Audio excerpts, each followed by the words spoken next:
কেশবনগর রাজ্যের একটি ছোট্ট গ্রামে বাস করত হরিচরণ, এক সৎ, সজাসাপটা ও পরিশ্রমী কৃষক। সেদিন বিকেলে সে তার স্ত্রী পূজাকে নিয়ে মাঠে বসেছিল। দেখো পূজা, এই বছর আমাদের ফসল খুব ভালো হবে। হ্যাঁ, কারণ তোমার পরিশ্রমের সঙ্গে আমার ঘামও মিশেছে। সন্ধ্যা হলে দুজনে বাড়ি ফিরল। পূজা হঠাৎ মনে করল, আমি বলতে ভুলে গেছি, কাঠ শেষ হয়ে গেছে। চিন্তা করো না, কাল সকালে জঙ্গলে গিয়ে কাঠ নিয়ে আসব।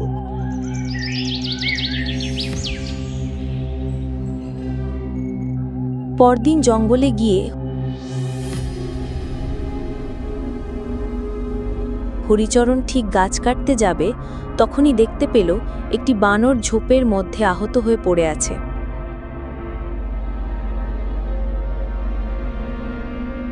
হে ভগবান, তোমাকে কে এমন করলো? হাত রক্তে ভরে গেছে, কিন্তু ব্যথা যেন অন্য কোথাও। ঠিক তখনই হাজির হলেন এক সাধু। কে তুমি? বানরের সঙ্গে কি কথা বলছো? প্রণাম মহারাজ, আমি কাঠ কাটতে এসেছিলাম। এই বানরটাকে দেখে মায়া হলো। সাধু মন্ত্র পড়লেন আর রঙিন আলো বেরিয়ে বানরের ক্ষত সারিয়ে দিল। আর তখনই খাড়া হয়ে উঠল। আমার কাঁধে খুব ব্যথা ছিল, এখন ভালো লাগছে।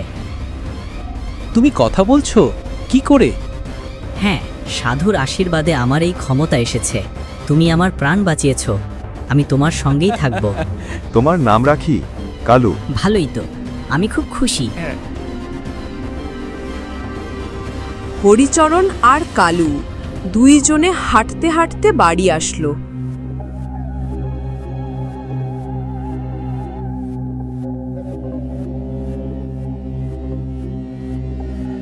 কালু হরিচরণের পরিবারে মিশে গেল, কৃষিকাজ শিখে নিল। আর এই খবর পৌঁছল লোভী জমিদারের কানে। এই বানর থেকে অনেক টাকা আয় হবে, আর হরিরামের জমিও যাবে আমার হাতে।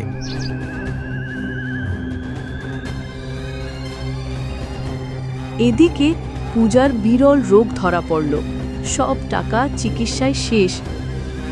ভাইদের কাছে গেলেও সাহায্য মিলল না।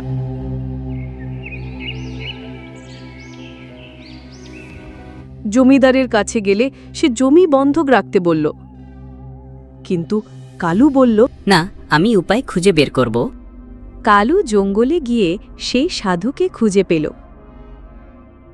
সাধু দিলেন এক জাদুকরী ঔষধ আর কিছু চমৎকার বীজ। পূজা সুস্থ হল, ফসল সোনার মতো ফলল। হরিচরণ গ্রামের সবার ঋণ শোধ করে দিল। জমিদারের প্রভাব শেষ হতে লাগল। রাগী জমিদার ভীমাকে দিয়ে হরিচরণকে খুন করতে পাঠালো।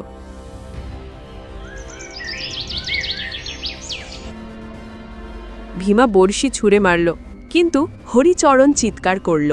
কালু লাফিয়ে এসে আঘাত নিজের গায়ে নিল। বন্ধুত্ব মানে শুধু বেঁচে থাকা নয়, ত্যাগও করাও। কালু চলে গেল। ঠিক তখনই সাধু এসে জমিদার আর ভীমাকে শাস্তি দিলেন। কালু ছিল তোমার সত্যিকারের সঙ্গী হরিচরণ। আজ সে তার বন্ধুত্বের ঋণ শোধ করেছে। হরিচরণ কালুর স্মৃতিতে মাঠে একটি গাছ লাগালো, সাথী বৃক্ষ।